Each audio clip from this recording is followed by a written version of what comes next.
Di sebuah kampung yang padat penduduk, hiduplah sebuah keluarga sederhana bernama keluarga Pak Narto.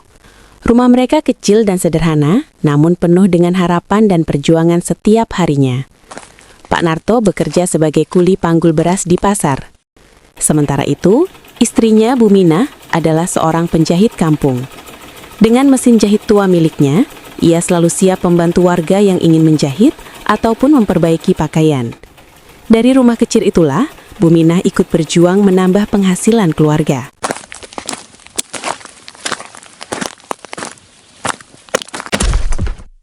Narto, maaf ya, mulai hari ini kamu saya berhentikan. Saya terpaksa mengganti kamu dengan karyawan yang lebih muda dan lebih kuat. Jadi, besok kamu tidak perlu datang bekerja lagi.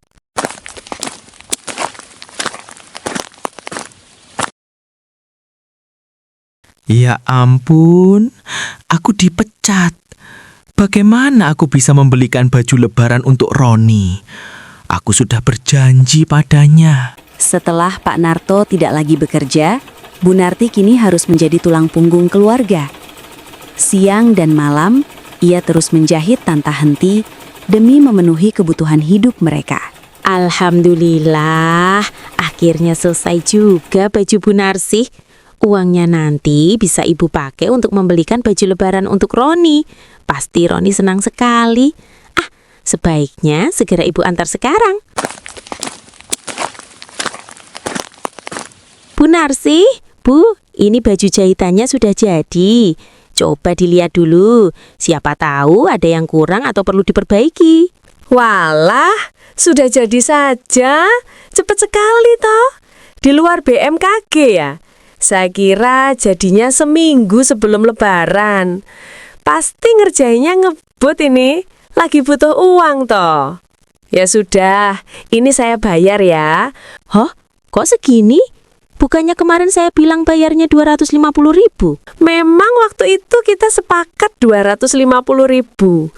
Tapi kan ini tidak sesuai kesepakatan. Harusnya jadi seminggu sebelum lebaran. Ini malah sudah jadi sekarang.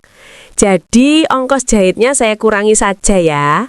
Terserah sih, mau diterima atau tidak. Ya sudah, tidak apa-apa Bu Narsih. Saya terima saja. Hehehe, ya begitu dong. Saya tahu Bu Minah lagi butuh uang toh. Makasih ya Bu Minah.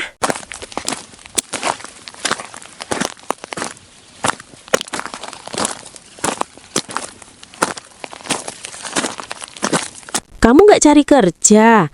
Dari kemarin aku lihat cuma main handphone saja. Aku sudah capek menjahit siang malam. Harus kerja di mana lagi aku? Sudah kesana kemari aku cari kerja, tapi nggak ada satupun yang mau nerima aku. Apa aku sudah nggak ada gunanya lagi? Uang itu dari hasil jahit kamu ya?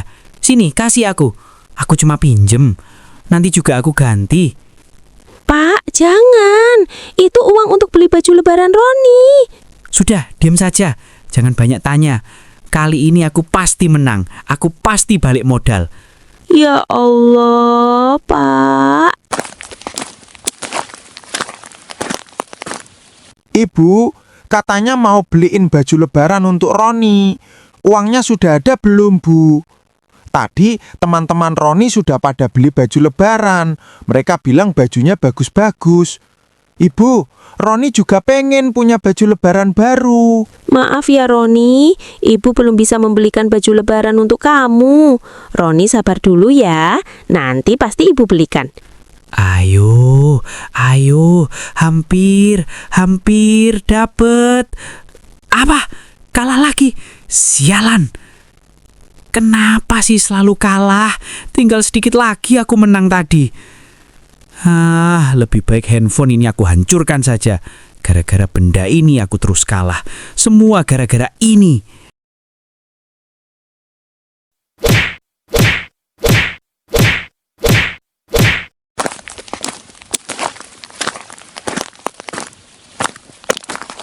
Ya ampun, segar sekali kelihatannya es buah itu.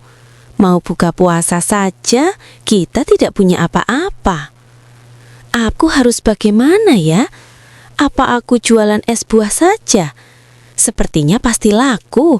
Orang-orang buka puasa pasti minum yang seger-seger. Tapi aku tidak punya modal banyak. Harus bagaimana ya caranya? Bu Minah mulai berpikir untuk berjualan es buah. Namun keterbatasan biaya membuatnya bingung. Ia terus memutar otak mencari cara agar bisa memulai usaha tanpa modal besar. Hari mulai sore, tanpa banyak bicara, Bu Minah bergegas meninggalkan rumah menuju pasar. Ia berjalan dengan langkah cepat dan wajah penuh tekad. Sesampainya di pasar, Bu Minah tidak membeli apapun. Ia justru melewati deretan pedagang dan berjalan menuju bagian belakang pasar, tempat pembuangan sampah. Di sanalah, tumpukan sisa sayur dan buah yang sudah tidak terjual berserakan. Benar saja, Bu Minah berniat mencari buah-buahan bekas yang sudah tidak layak jual untuk dijadikan bahan es buah dagangannya. Sebelum mulai mencari, ia memastikan keadaan sekitar. Ia menoleh ke kanan dan kiri, memastikan tidak ada yang melihatnya. Setelah merasa aman, Bu Minah mulai mengais tumpukan sampah pasar. Ia menemukan semangka yang sebagian sudah membusuk. Lalu ia terus mencari buah lain yang dianggap masih layak.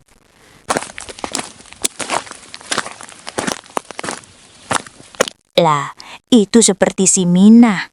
Ngapain dia ngajak-ngajak tempat sampah sore-sore begini? Minah, kamu sedang apa di tempat sampah? Iya, Nek Tarmi. Saya lagi cari kunci.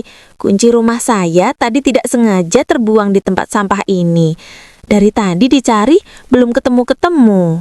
Walah, kok bisa kunci hilang di situ?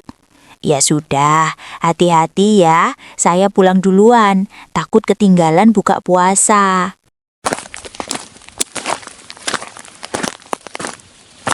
Aduh, hampir saja aku ketahuan. Kalau sampai orang kampung tahu, belum juga jualan, pasti sudah tidak ada yang mau beli es buahku. Alhamdulillah, selamat. Bu Minah pun semakin terburu-buru mengumpulkan buah-buahan temuannya. Setelah merasa cukup banyak, Bu Minah segera pulang.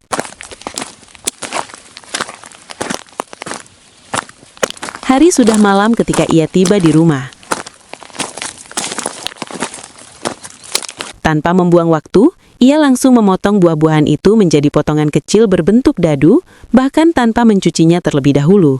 Bu Minah menyiapkan bahan tambahan untuk es buah, membuat jeli di dapurnya. Ia menuangkan air ke dalam panci, lalu memasukkan bubuk agar-agar.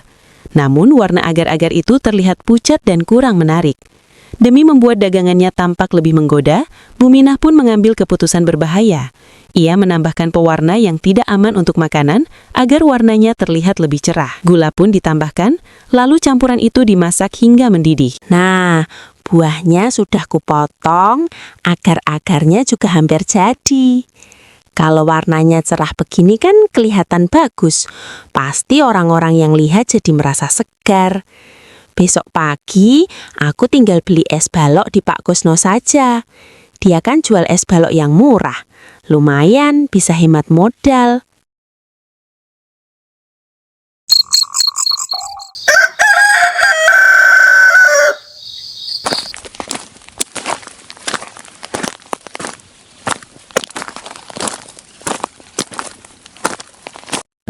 Bang, saya mau beli es balok 1 kardus ya. Mau dipakai buat mengawetkan ikan di rumah.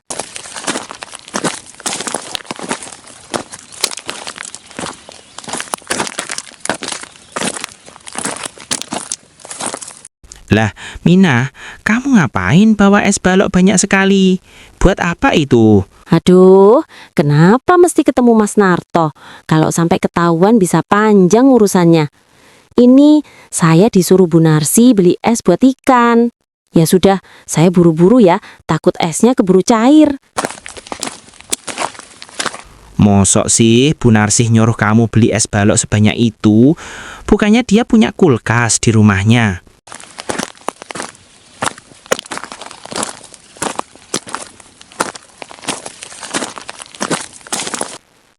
Capak sekali, hampir saja ketahuan.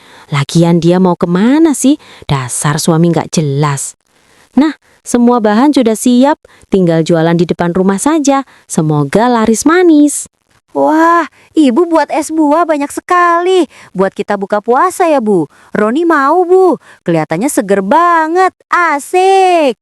Jangan Roni, ini untuk ibu jualan. Awas saja kalau kamu sampai makan es campur ini. Ibu marah. Sudah sana.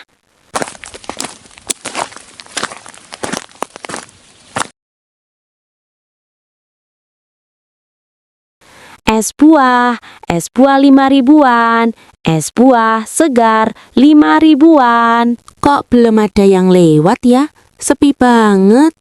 Padahal udah mau waktu buka puasa. Biasanya orang-orang pada cari yang seger-seger. Ya Allah, kira-kira laku nggak ya dagangan aku? Modelnya aja pas-pasan begini. Kalau nggak laku, gimana aku mau beli baju lebaran buat Roni? Bu, ini es buahnya benar, harganya Rp5.000. Kok murah banget sih, Bu? Iya mbak, harganya cuma 5.000 saja. Saya nggak mau ambil untung banyak-banyak. Yang penting pembeli senang, saya juga ikut senang. Namanya juga bulan puasa, harus banyak-banyak beramal. Alhamdulillah. Ya sudah, Bu, saya beli 2 ya. Tak lama kemudian, pembeli mulai berdatangan. Es buah murah itu laris manis di serbu warga. Wah, seger banget.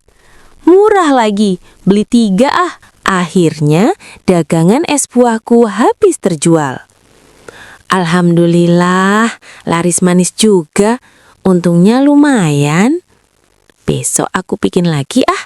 Lumayan bisa buat beli baju lebaran. Namun, kebahagiaan itu tak berlangsung lama. Tiba-tiba, warga berdatangan ke depan rumahnya dengan wajah marah dan kesakitan. Es buahmu bikin sakit perut, teriak salah satu warga. Suasana di depan rumah Bu Minah semakin ricuh. Warga yang tadi membeli es buah kini berdatangan sambil menahan sakit perut. Bu Minah, keluar! Teriak salah satu warga dengan marah. Ini semua gara-gara kamu, perut kami sakit semua. Bu Minah, keluar kamu sekarang. Enak saja kalian menyalahkan saya. Memangnya kalian cuma makan es buah doang waktu buka puasa? Sudah sana, jangan berisik di depan rumah saya. Kalau bukan dari es buahmu, kenapa semua yang beli sakit bersamaan? Loh, kenapa masih ada es buah di dapur? Mungkin ibu sengaja menyisakan buat Roni. Ibu baik sekali. Daripada keburu cair, mending aku minum sekarang saja. Wah, enak banget es buah buatan ibu. Aduh, perutku kok sakit ya? Ibu, perutku sakit sekali. Ibu. Ya Allah, itu suara Roni. Jangan-jangan dia minum es buah yang tadi. Betapa terkejutnya Bu Minah ketika melihat Roni tergeletak di lantai dapur. Tubuhnya lemas sambil memegangi perutnya. Es buah yang ia jual ternyata telah mencelakai anaknya sendiri. Air mata Bu Minah jatuh tanpa henti. Ya Allah, ini semua salah ibu. Ibu cuma ingin cepat dapat uang. Barulah ia sadar, keuntungan yang didapat dengan kecurangan akhirnya membawa azab dan penderitaan bagi dirinya sendiri.